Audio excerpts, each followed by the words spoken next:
Welcome to the Scoliosis Dialogues, the official podcast of the Scoliosis Research Society. Today, we're going to be discussing the 58th annual meeting of the Scoliosis Research Society, which takes place September 6th through 9th in Seattle, Washington. As many or most of our listeners and viewers know, the preliminary program was released just this last week, and the deadline for advanced registration is August 10th. So everyone get online, go ahead and register. There is a discount for advanced registration. This is also our very first 100% in-person meeting since 2019. So that means there's no Zoom or hybrid component. So get online and register, and we can't wait to see all of you in Seattle. We are fortunate today to have our meeting co-chairs with us, Dr. Mark Erickson from Children's Hospital of Colorado, and Dr. Charla Fischer from the NYU Langone Spine Center. And so before we get into the meat of the program, maybe each of you could tell us a little bit about yourself and how you originally became involved with the Scoliosis Research Society. Maybe Dr. Fischer first. Sure. So thank you for having us today. We're really excited to talk about the upcoming annual meeting.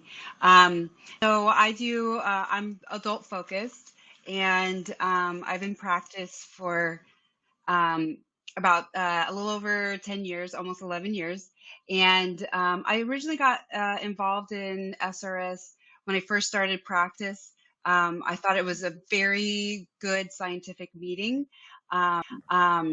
with the goal of just improving scoliosis care, which I thought was very, very sort of true and pure. But now as I'm more involved, I just see there's a lot of great people that really enjoy taking care of patients with spinal deformity from all walks of life, all around the world. And it's just a really fun group, and everyone just really wants to help each other and share ideas and try to improve scoliosis care and have a good time. So it's been a great experience working with the SRS. Absolutely. Fantastic. And how about you, Dr. Erickson? Thanks, Grant. I would say, just so that I don't feel any older than I need to, that it's been 20 plus years that I've been fortunate to become a member of the Scoliosis Research Society. It was really a natural fit for me. During my residency and fellowship was focused on largely pediatric spine, and it's gone from early onset all the way up to young adults throughout the time. And there's so many friends, colleagues, et cetera, that I love it when conversations feel like they just ended 5 minutes ago, but it might have been a year ago, and now they restart, whether it's at the IMAS or the SRS or other places that branch off. And I love meeting lots of people. Charla and I just met, over the last couple years doing this educational committee. I never would have had the opportunity to meet her if it wasn't for this, because I don't go to New York City very often. If I am, it's going to be somewhere that's spine related. So one example, you, Grant, running into you through our networks in Boston Children's and the things, those networking opportunities for me are, I would say, the lifeblood of my career. Has been very invigorating and a true pleasure. And the SRS is perfect for that. That's so true. The SRS is one of the few places where we have cross-pollination, not just of cities, but of countries and the adult and pediatric world. Right. And at the meetings, as a pediatric spine surgeon, one of my favorite things to do is go to the adult sessions to see what kind of new tricks they have to see if I can apply any of it. It's really fantastic. So great points. In looking at the preliminary program, which I've got right here in front of me, and I encourage everyone to take a look at, on Wednesday, there's a pre-meeting course that offers global perspectives on spine deformity care. And so what was the genesis of this idea? Because it's not something that we've seen often. We basically wanted to try to expand the pie. The SRS is a great meeting, but it tends to be a little US or Europe focused, but mostly US focused, and sort of like, this is how we do it here. Now you can take it back to around the world and employ it that way. And I think that's very useful and very functional. But there's also a lot of opportunity to learn from our colleagues around the world for multiple reasons. One, they have they can often see more severe cases because of access to care issues. And so they're dealing with very challenging cases, and it's excellent. It's really nice to hear how they are handling this. And two, they don't, around the world, they may not have the technology that we have in North America.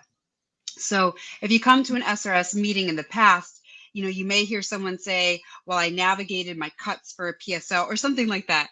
And that presupposes the intraoperative CT, navigation, robotics, or even less technologically based, the access to cell saver, access to, being able to transfuse patients whenever it's appropriate. So I think it's going to be really, really eye-opening to hear what's going on around the world. Additionally, I think a lot of the U.S. surgeons are going to take little tips and tricks from our international colleagues, because we can actually employ those right away. Whereas you don't have to go out and buy, a navigation system in order to do that. So I think that this is going to be very, very user friendly and very helpful for a lot of people, and just kind of expand our knowledge base and continue the conversation. Oh, that's such a good point you make, because if you are in a less resourced, the only thing you can rely on is creativity and surgical ingenuity. And so hopefully there's something for all of us to be learned from that. And so in that vein, Dr. Erickson, what particular opportunities do you see for this presentation of worldwide collective knowledge to change practice for us here in the US? I mean, as we've put it together, so one thing I would say that goes along with that too is, I think this is the first time in the history of the SRS, and talking to Serena, that we've had co-chairs for this endeavor. And so working with Charla is another example of how I've really enjoyed it, because we bounce ideas off each other. What does this make sense? How will this be received? When you're trying to do that in your own little world, sometimes that can be challenging. So we put a lot of effort into that, and the education committee is amazing. I mean, literally, you send a message, an email to people, and this society will bounce back if it's a really good idea, and even if it's not, to help you out with it. So I think the key things I'm looking for to learn from it is kind of goes along with the global aspects, but also the diversity aspects, all of which are super important issues right now, and should have been for a long time. But I think now we can only change the future, right? And so I think as we do this and look at it, hopefully we'll change the way we view that. For example, we put a lot of time and energy into making sure that we don't have the speakers that we do have historically that spend a lot of time on the podium they're incredible. And we learn a lot from them, the sort of superstars, if you will. But we wanted to also have some people that maybe haven't had as much of a chance to do that, but really have good information to bring to the table. So I couldn't be more excited to hear from all of that package, if you will, in a tightly composed half day that we'll try to keep on time. Oh, that's excellent. And so in flipping through this preliminary program, there are the things that you would expect from an SRS meeting, great scientific abstracts that are going to be presented every single day in adult and pediatric deformity. But one of the education sessions really stood out to me, and is the thing I'm most excited for, which is the neuromuscular session on Thursday. I think the topics, which could lead to a lot of differences of opinion in the lineup of speakers, are really perfect for a disease process with a lot of opportunities for equipoise. And so my question is, one, how do you set up an educational opportunity where people are going to have differences of opinion, and how do you navigate that? And then what portions of the program are you looking forward to the most? Yeah, I mean, I think that when you have people putting together these educational sessions, they really have an idea in mind. And so for the neuromuscular scoliosis, sort of soup to nuts, let's talk about all the different specialties involved. I do think that there's such an opportunity, but the moderators for that session are kind of want that discussion. They want that sort of not controversy, but they want people to speak their minds, and they want to hear that. So I think that when you put something like that together, you're kind of expecting it and looking forward to the conversation around that. No, that's absolutely perfect, because when I go to SRS, I don't want to go to have like my own practice or my own beliefs reaffirmed. I want to go to be challenged. Yeah. And that's absolutely what you're setting up here. Yeah, I mean, Selena, Michelle, and Stephen the idea is let's hear all these perspectives, and then people can sort of take what they want from that.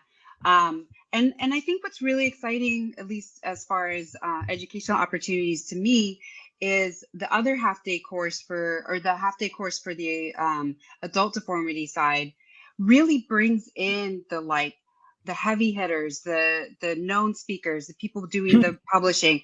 And it's such a succinct idea. You've got this alignment. Now, how do you get it? And so because that half-day course is so robust and packed and filled with everything we need, then it gives us the opportunity for lunchtime symposiums that are a little bit more diverse or a little bit different, like the bone health optimization or a pain program. And so it's a little less technical because we already covered that in the half-day course, and we covered it well. And so I'm really excited about some of these other talks, because it lets us talk about a lot more than just doing the specific surgery, but all aspects around our episode of care when we do these spinal deformity surgeries. Absolutely. And so, Dr. Erickson, if I were spying on you, if I were following you around the halls at SRS, what sessions am I going to see you standing in the back of the room? What sessions am I going to see you taking notes on your computer? So I do, when taking notes on the computer is not, you probably won't see me doing that because my typing skills are, let's say, less than optimal. And so I love to go, I like to see a whole vast different area. So as a guy that does a lot of my practice historically has been in the pediatric world, I like to see how what I do sometimes impacts Charla and her group, the adult population, and how do I do that better or interact better or do those things. So I will intentionally, because I have plenty of opportunities to talk to and see my likenesses that do work in children's hospitals. So the SRS for me is an opportunity to go see a more diverse group of people that are talking in topics. I don't do as much in the elderly sections, but I do lots on adult spine deformity, for example, or junctional issues, which we have and share together, our neuromuscular population and the adult populations. And I think this opportunity as doing the educational chair work with Charla has done is for me as well, is we have so many amazing projects that get submitted. One of the things that we've tried to do, pick and choose, is we sort of combined a couple. For example, the neuromuscular was maybe more than one submission that we then made into this product. We didn't, but we encouraged it. And I would give huge credit to Selena, Steve, and Michelle for doing that. That's an example of this. So I'm going to go want to see how that is. The biggest problem that I think that we've done our job well is if people have trouble finding out what they're going to do at noon, because there's too many good choices. So that's kind of the genesis. I don't know if Charla agrees with that, but that's how I love it. Yeah. But you will see me floating. Excellent. And so my understanding is that when a host city is chosen, that there's quite a bit of behind the scenes work in doing this. One, to make sure, the hotels and things are appropriate, but that there are also opportunities for wellness outside of the meeting. So to go outside, enjoy the city, what it has to offer, whether that's restaurants, parks, sporting events. And so for both of you, what do you plan on doing? Mark, we've already discussed, I know you are an avid golfer. Are you going to be swinging the sticks? Oh yeah, I'm sure. I'll find my way to a golf course or two, depending on how early I arrive in Seattle. And then the food scene is a big deal to me.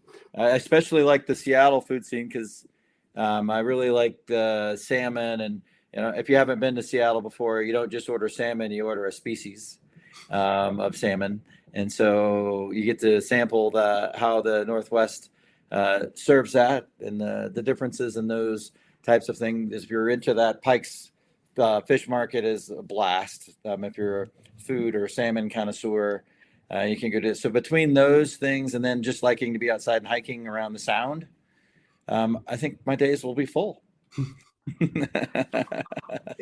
Dr. Fischer, where are we going to find you when you're not at the meeting? How are you going to decompress during this time? Well, I do have family in the Seattle area, so I'm super excited about that. But also, just in general, Seattle has one of the best aquariums, and being a kid at heart, it's super cool. And you can like touch all the things. And then I always like to drive past the troll under the bridge. It's bizarre. It's so fun. So I do like to check that out. And then you can take a ferry just about anywhere, and they're not that expensive. And it's like a free cruise almost. So I do like the ferry system that they have there. And then they take you to these islands that are they're beautiful. But yeah, I think sometimes just a free boat ride on the Sound is just awesome. Oh, wow, that's fantastic. Thanks to both of you for coming and doing the podcast with us today. To those of you viewing or listening, please come join us in Seattle. Come for the meeting, but come for the golf, the food, the aquarium, the ferries, and apparently the bridge trolls. I'll mention it again that advanced registration closes on August 10th. And this is our first 100% in-person meeting since 2019. So we look forward to seeing you there. Thanks everybody for tuning in, and have a great day. Thanks. The Scoliosis Research Society is a nonprofit professional organization made up of physicians and allied health personnel. Their primary focus is on providing continuing medical education for healthcare professionals and on funding and supporting research in spinal deformities. Please visit srs.org for further information.